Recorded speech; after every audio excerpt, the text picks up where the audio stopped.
نکاح کی عظمت جو ہے نا وہ ہم اس کو کم سمجھتے ہیں.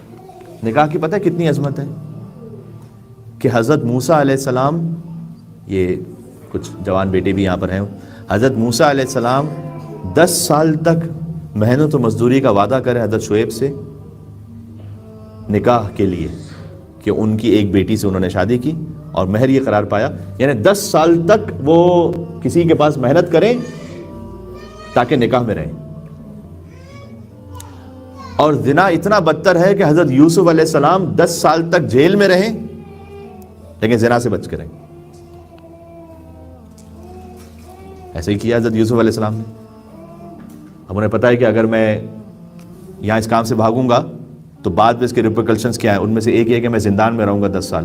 میں رہوں گا، زنا سے بچوں گا. زنا آنکھوں کا بھی ہوتا ہے اور بھی اعضاء کا ہوتا ہے. تو ہم کم سے کم اس کے لیے یہ کام کر سکتے ہیں کہ جو حلال کا راستہ اس کو کھولیں. امام جواد علیہ السلام نے فرمایا کہ اللہ تعالیٰ کا احسان ہے کہ اللہ نے حلال کے ذریعے سے ہمیں حرام سے محفوظ رکھا.